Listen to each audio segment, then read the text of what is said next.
exercise to me has always been very important, even since I was very little. So when I came to Macau, I just kept going. And over the time, I've worked at a whole series of different runs around the city. So up the gear, around the gear, which is the fitness track everybody goes to, but then on other days, Border Gate, other days, the here Kamash Gardens, which is just beautiful in the middle of the city. This is for me what I think the real Macau is and was. And then Fridays, Mong Ha, then a longer run on Sundays around Pena, Macau Tower, basically around the peninsula. Because the peninsula is my home. I'm not so much a Taipa or a Kolawam person, I'm a Macau resident. It puts me in a great state of mind for the day if I can get my exercise. Many people at work know that if I don't get my exercise, sometimes I can be grumpy. Around 6:30, 7, a little bit later in the winter time, because even in Macau it gets cold. But by and large, yeah, so by 7:30 I'm finished, I go home, cool down, have breakfast, go to work, and then the day starts.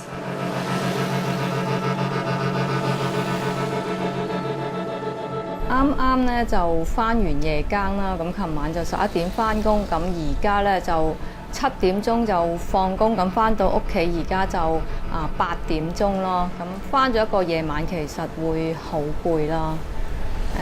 我自己咧就15年前已經入咗行㗎啦，當時係做一個莊荷啦，咁而家15年後，而家都喺賭場度做，都做 supervisor， 但係捱夜嘅工作其實一樣係咁辛苦，其實係適應唔到咯。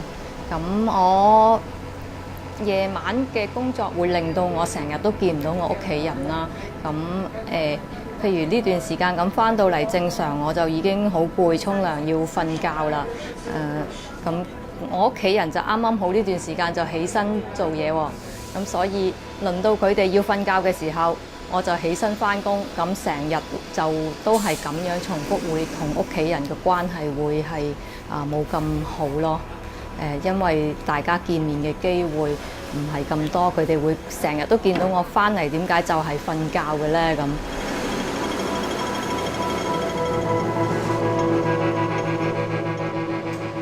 I come from very simple background. I come from very much the backgrounds of many people that we see around the streets here. Firstly, my parents, my mother in particular, focused on a good education. So she sacrificed so I could get a good education. She also encouraged us to seek out our own destinies. So I've travelled. So I left my home when I was in my early 20s. And in New Zealand it's pretty common. Everybody travels because New Zealand's so far away from anywhere. And here I am, I'm in my 50s now. I just haven't found my way back to New Zealand. Well, I'm very lucky because my wife is an exceptional person. She knows Macau in a different way to me. Frankly, her Cantonese is better than me. She has much better market Cantonese. And she enjoys that, so I'm very fortunate. And while we would have loved to have children, that wasn't part of our agenda. So I'm a philosophical person, and I say that there are other things that I'm meant to do in this world. So the children is not that. So I'm focused on providing another journey for myself. 我記得我啱啱畢業嗰一年係96年啊，1996年咁嗰陣時澳門就其實就冇咩做嘅，係一個小城市嚟嘅啫。咁賭權亦都未開放啦，咁要入去係需要有熟人介紹，跟住先正係會請啦好多時。咁我嗰陣時有一個同學嘅姐姐係啱啱係做一個莊荷嘅，咁我就同埋嗰個同學喺佢姐姐介紹之下就入咗呢一個行業咯。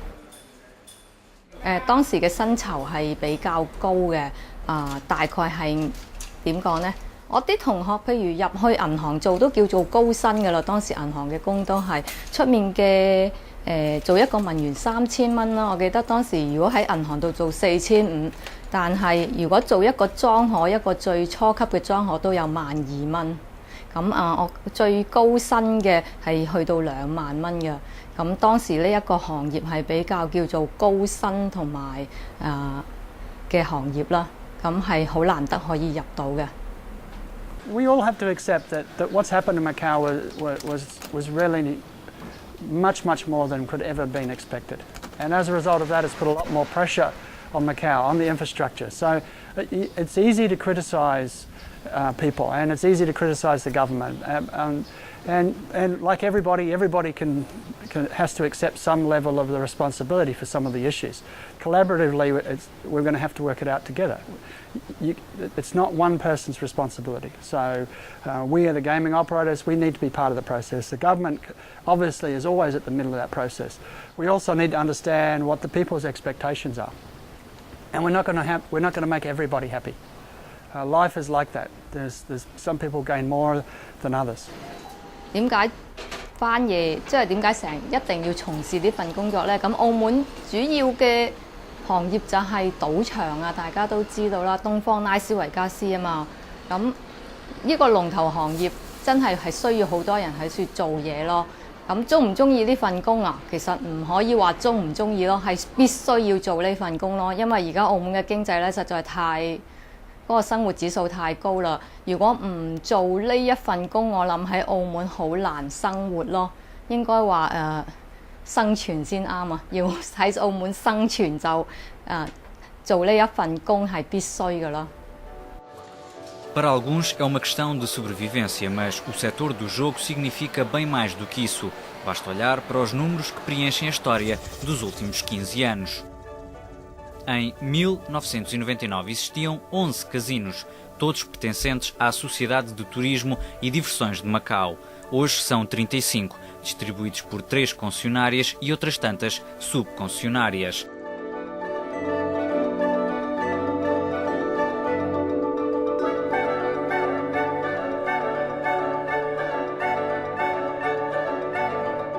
Quanto a receitas, no ano da transferência de soberania atingiram 13 mil milhões de patacas. No último ano, o valor ascendeu a 361 mil milhões de patacas. The shortest way to describe the transformation of gaming is amazing, both in terms of scale, complexity, and that's taking away from the rapid growth in revenues. Because for me, I would rather concentrate on the development and the quality of the product. Foi em 2001 que o então chefe do executivo, Edmundo, deu luz verde ao concurso público de atribuição das futuras concessões de jogo, mas a liberalização do mercado já tinha sido discutida antes da transferência de soberania.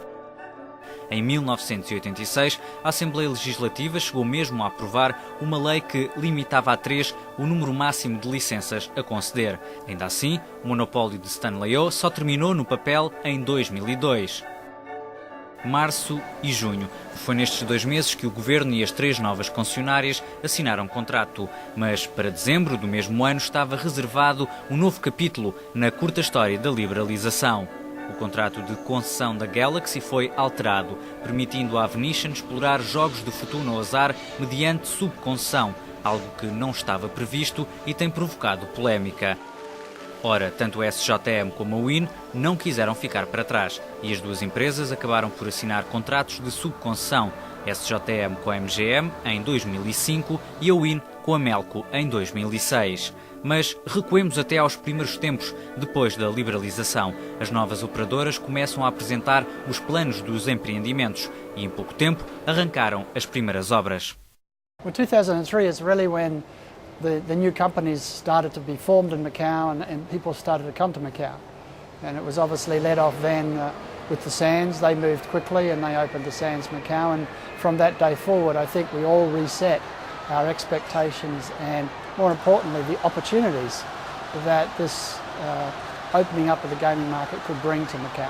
咁賭權開放之後，我會覺得，我啱啱好喎，做賭場呢個行業應該好有發展空間啦。但係比我想象中原來唔係咁咯。澳門所有嘅喺賭場裡面高職位嘅都會係外地人擔任啦，反而自己本地人係會做嗰啲比較裝學 supervisor， 最多都係俾你做個 pit man 即係 manager 咁樣，真係向上流嘅機會唔多啦。A insatisfação marcou o último verão no setor do jogo. Com protestos à frente dos principais casinos, foi possível ouvir os trabalhadores residentes a exigir uma maior partilha dos frutos do desenvolvimento económico. 新入職應該係15,000幾、16,000幾啦，有啲係17,000幾，但係一般嚟講，佢哋所謂嘅去到嗰啲經驗裝可要1年以上嗰啲都係得19,000蚊，同埋嗰個薪酬都係比以前差好多啦。以前係做一個賭場裡面工作係出面嘅幾倍人工，但係而家同出面應該係差唔多人工㗎。咁你話我想唔想轉行啊？我只可以同你講啦。喺6、7年前，雖然我自己一個人又要做呢一份工，又要照顧屋企，我都走去讀一個大學學位咯。當時已經唔想做呢份工啦。點解呢？因為嗰個環境會變得好差。我唔知點解會係咁啦。嗰啲客人。即係會變得冇乜尊嚴咯，呢份工作。以前係會受到保護嘅，吸煙嘅問題啦，嗰個問題會好困擾我哋嘅員工啦，二手煙嘅情形好嚴重啦。Everybody is entitled to voice their opinion. I think that's a very positive attribute.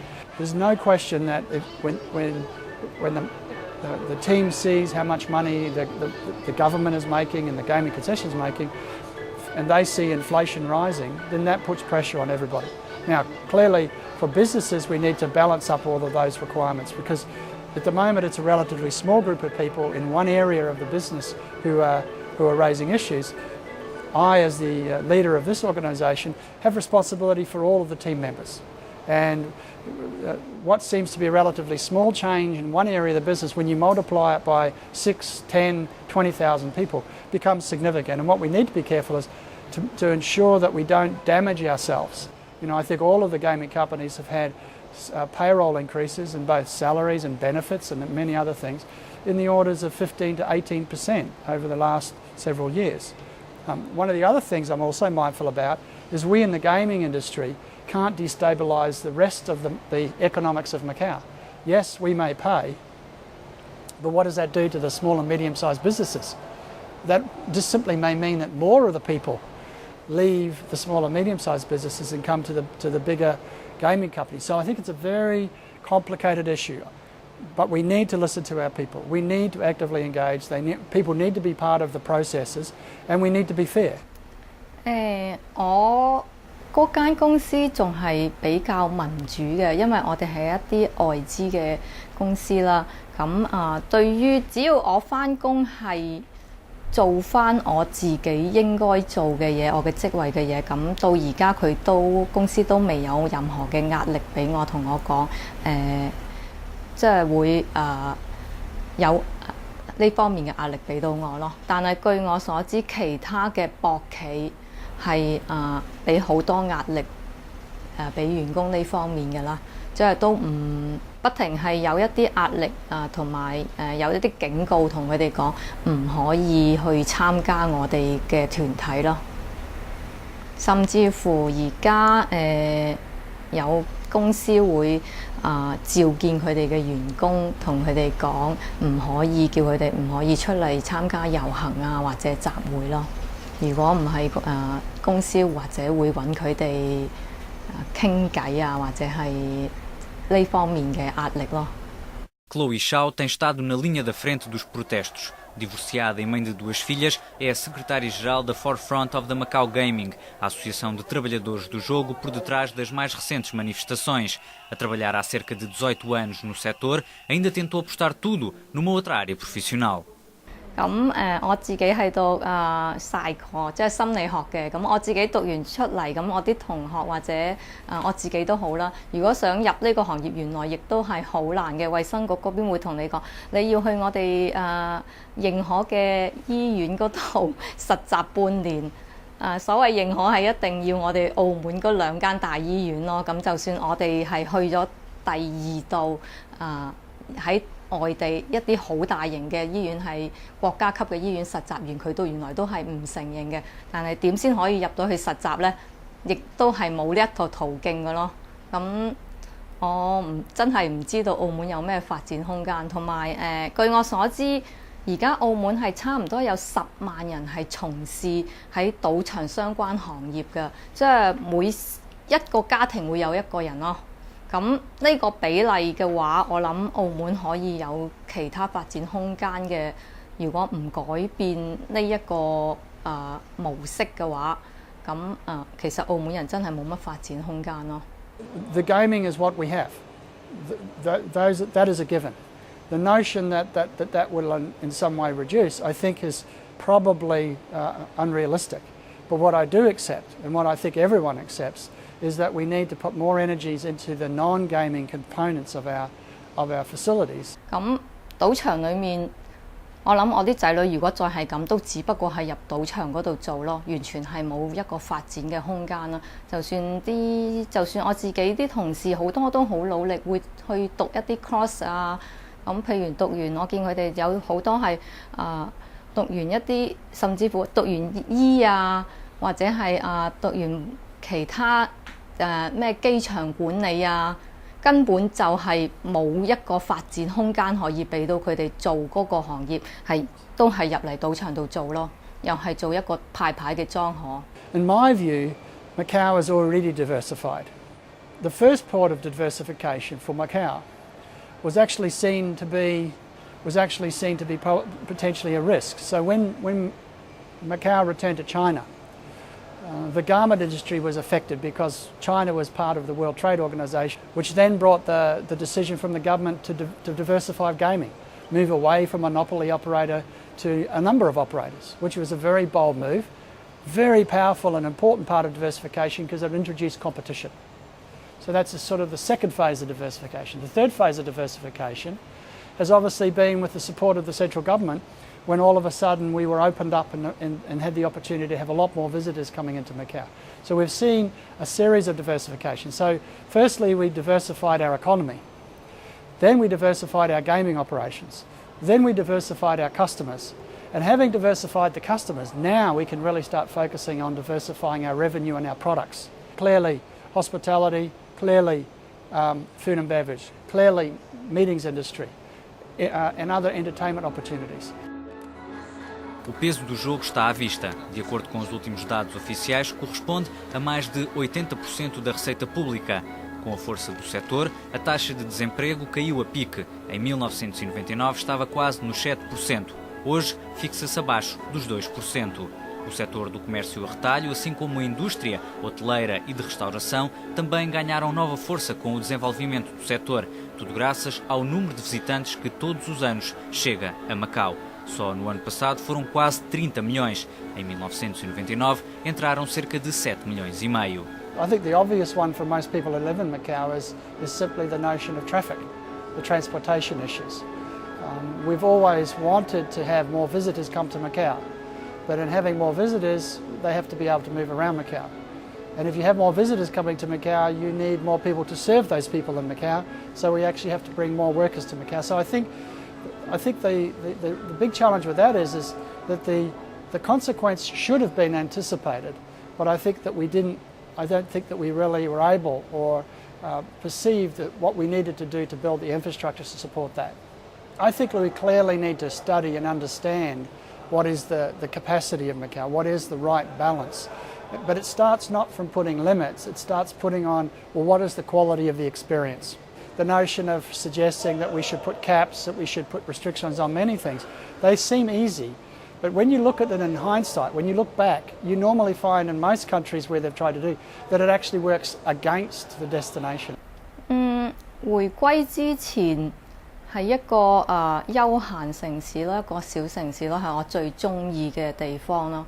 回歸之後轉變實在係太大啦，其實就唔可以話唔好嘅。以前澳門係冇人識㗎嘛，而家講返澳門，我諗而家多數人都會認識澳門啦。譬如我喺內地嗰度出世嘅，咁我會返鄉下㗎嘛，佢哋根本就唔識澳門嘅。但係而家就唔需要解釋咯。就咁講澳門，佢哋已經話：哇，嗰度好多賭場㗎喎，咁樣咯。就係呢個知名度係提高咗咯。但係如果講返話生活嘅話，我想同你講我自己嘅感覺係回歸之前嘅生活比起而家嘅話係好1倍咯，澳門人。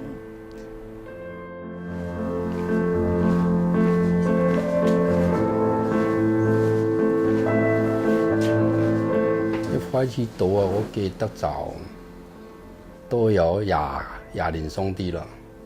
一開始我都唔賭錢啊，第一次接觸賭都係跟朋友去啊。我記得有一次就嗰啲朋友生日，我初時啊入廚房嘅，咁燒帶我去附近嗰邊飲茶，嗰陣時又落咗毛衣，搞佢行去附近睇下咯，跟住入咗去，結果就輸咗。我第一次啊賭錢就開始輸啊，人哋嗰一賭錢雞贏錢氣，我就輸錢開始啊。我呢個性格就唔輸得咯，第一次輸錢就搞得我今時今日。一開始自家咧第一次賭都講當時都係算大咯，只現金啊8000幾輸埋一條鏈就輸埋。嗰啲20幾年前都算第一個作為一個打工理解啊！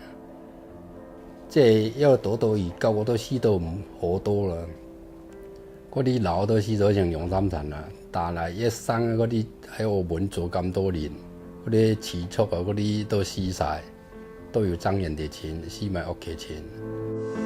Esta história, mantida no anonimato, é apenas mais uma que chegou a Bonnie Chang, do Centro de Aconselhamento sobre o Jogo e de Apoio à Família, da Associação Cheng Kongui. O serviço está aberto desde 2010.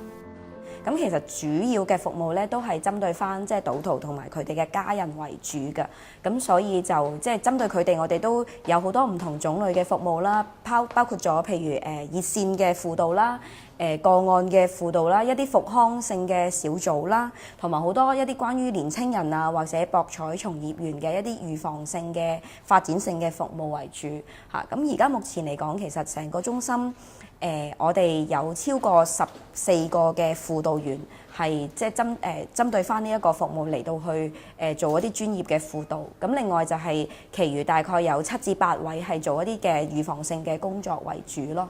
嚇，咁就到目前為止啦，其實而家中心我哋都曾經提供過超過3600個 call 嘅一啲嘅即係熱線輔導，咁而喺個案上面咧，我哋都有超過360個嘅個案，目前係接受緊我哋嘅輔導嘅。咁而當中咧，其實最主要嘅求助者咧，都係以男性居多，其次就係6成係男性啦，4成就係女性嘅求助者，咁多數都係以賭徒為主嘅嚇。咁當中嘅求助嗰個年齡層啦，大約都係以中年嘅人士居多嘅，即係40零啊至到50幾歲。咁但係年青人咧佔我哋嗰個嘅求助比率裏邊咧，都佔咗大概1/4左右，即係接近25% 嘅求助者啦。咁所以其實都係我哋重點嘅即係一個服務對象啦。影響工作我就記得曾經就一次，我嗰時即係未入賭場，就係做餐廳，自開餐廳啊，出嚟自開餐廳做。賭到我就餐廳都冇開，閂埋門走咗去台灣，走咗2年，即係避開債，想去戒賭嘅。睇翻個服務數字裏邊咧，其實從事博彩業嚇，即係相關啦，包括咗可能係莊荷啦，又或者係一啲嘅保安啊，或者其他，總之係博彩業相關嘅一啲輪班工作嘅人士咧，佔我哋嗰個求助嗰個比率裏邊咧，佔咗3成嘅嚇。咁主要就係呢一個嘅工種咧係比較多少少啦。咁其他咧就係一啲譬如可能係職業嘅司機啦、廚師啦，或者一啲嘅公務員啦。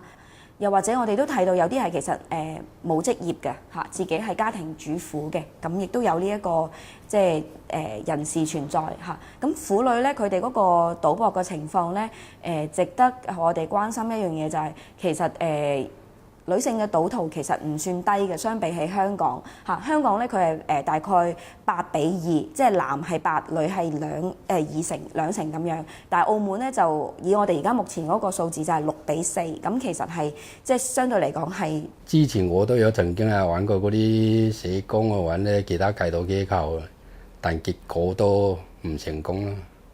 後尾走到去台灣之後，又繼續賭，又翻咗嚟澳門。唔成功我就覺得我即係冇可能會次次都輸咯，即係總之係有一日有運啊，俾我贏翻咯，咁啊心態啦。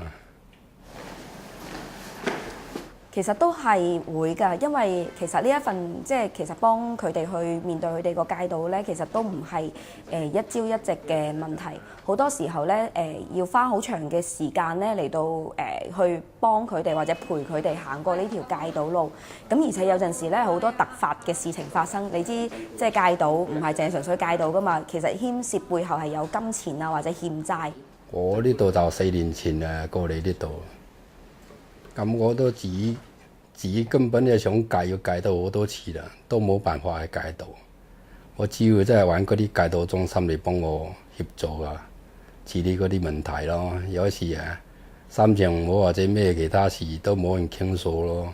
咁有個咁嘅中心俾我喺度講，喺度解決我嗰啲問題，同我解釋嗰啲嘢，我都好開心咯。即係每逢禮拜有時間我都會嚟啦。咁就如果喺工作以外咧，我哋盡量都可以令自己可以放鬆啦嚇。咁就除非遇到突發嘅事情嘅時候，我哋先至去處理啦。咁如果尤其是可能有時都面對就係幫咗嗰個嘅案主或者個案咧，都停咗賭成年幾2年啦喎。咁佢突然之間遇到一啲嘅事情啦，又是再翻到啦，其實對輔導員嚟講都係即係好會有失落㗎嚇，都會有失望喺裏邊。咁但係對於即係一啲有經驗嘅輔導員，我哋就會去慢慢去平復同埋處理到，同埋都認清一樣嘢就係戒賭都唔係能夠好短嘅時間真係幫到佢，可能花1至2年，甚至乎我哋有啲個案花4至5年嘅時間咧嚟到去即係先至能夠保持到一個穩定嘅戒賭嘅狀態咯。戒賭嗰條路係事實唔容易行，澳門多次都係賭場，引誘好大，所以要喺澳門生存，一定要自己識得冇去貪，冇嘢同人哋比，腳踏實地去做人去做嘢。São estes mesmos pensamentos que Chloe Xiao tem na cabeça, mas ambos barram no pouco otimismo que o governo tem deixado de transparecer. 我覺得佢會冇晒理想咯，淨係好似做一個房奴咁咯。如果真係要喺澳門生活嘅話，譬如我哋呢啲咁嘅小市民，我自己係好彩嘅一群啦，因為好早入咗呢一個行業，應該話唔係入咗呢個行業，係因為買咗樓啊，所以喺生活上面就少咗一個最大嘅一個顧慮啦。咁即係真係好好多，但係如果你係冇喺嗰個合適嘅時間買咗一層樓，我相信就算而家我嘅生活都會係好艱苦咯。淨係供樓已經係用咗你2/3嘅薪酬啦，但係有冇得供樓都仲係另一個問題，因為你根本就係冇首期可以買到樓啊。你唔知，譬如我而家住緊呢度咁，我諗冇200萬首期都冇可能可以買到呢層樓，淨係講緊首期啫喎。咁我想話一個打工仔，譬如而家我俾夠你，唔好話而家澳門嘅平均收入係15,000蚊啊嘛，唔好話15,000蚊啦，我諗係2萬蚊俾夠你都冇可能儲到200萬。10年前買嘅35萬，但係我見下面嗰度啲地產係咪報紙都賣到差唔多500-600萬啊，淨係開價都。A subir sem limites também estiveram as receitas do setor do jogo, mas agora a história é outra e os analistas prevêem mesmo uma quebra para este ano. The market has been a little bit slower than we've seen in the past. Some people say that's negative. I say that's a positive because it gives us opportunity to reflect, to consolidate, to rebuild our ideas, to fix the things that maybe need to be improved upon, and to say, okay, how do we build this in a more sustainable way going forward? The issue that we also now need to take into account, how do we diversify with Hongqin? How do we diversify with a greater geographic presence with China as well? I think those are the challenges that we need to address. The gaming operators are clearly a key participant in that, because yes, we have the skills, we have the expertise, we have the capital, but it needs to be a collaborative diversification. It needs to be articulated not just even through the Macau strategy. It needs to be also articulated through the Macau Hongqin and almost Pearl River Delta. Há ainda outro grande ponto de interrogação no setor: o futuro dos contratos de concessão do jogo. O debate arranca já no próximo ano. I think the government is going to go through a very organised process. Speaking as a gaming concessionary company, we understand what our requirements are. We understand what the expectations of diversity are.